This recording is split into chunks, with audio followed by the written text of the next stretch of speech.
Dieu est Dieu pour tous les hommes et il n'y a de Dieu que Dieu. Dieu n'a pas de race. Dieu n'a pas de couleur. Dieu n'est réservé à aucune nation sur la terre. Dieu est Dieu pour tous les hommes. La Shahada dit bien, il n'y a de Dieu que Dieu. C'est une affirmation radicale. La transcendance n'appartient pas à un pays. Il n'y a pas un pays qui possède Dieu comme propriété privée. Dieu n'est pas la propriété privée de l'Arabie Saoudite. De telle façon que, même quand on a la preuve qu'elle est impliquée dans le sang qui coule en Afrique, on ne dit rien. Dieu n'est pas la propriété privée d'Israël. Comme étant une atteinte au peuple élu de Dieu. Il n'y a pas un peuple sur cette terre qui soit, lui, l'élu de Dieu. Le peuple élu de Dieu est disséminé dans toutes les nations. Tous les hommes, toutes les femmes de cette terre qui s'efforcent de vivre dans la vérité, dans la justice, dans la solidarité, appartiennent au peuple élu de Dieu. Écrivez ça. Écrivez ça.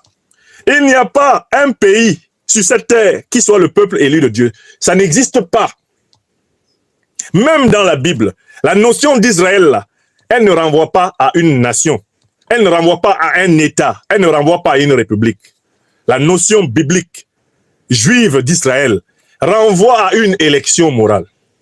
Lisez le grand philosophe de religion juive, Emmanuel Lévinas, pour comprendre ce que signifie la notion d'Israël. Israël, dans la signification talmudique, dans la signification exégétique, Israël ne désigne pas une nation sur la terre.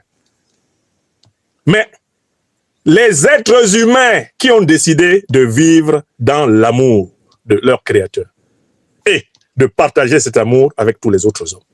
C'est ce mot-là que signifie Israël. Et ce mot a son équivalent dans toutes les langues, dans toutes les civilisations.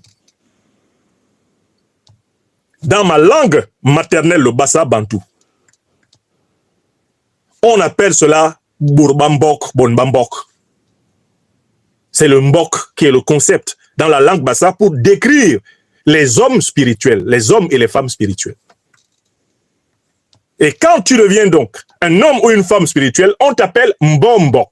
C'est-à-dire un homme ou une femme dans lesquels l'Esprit de Dieu se manifeste. Et tu appartiens ainsi à cette nation spirituelle disséminée dans toutes les nations humaines.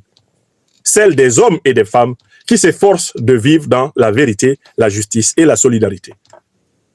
Oui! Donc il faut que les Africains se libèrent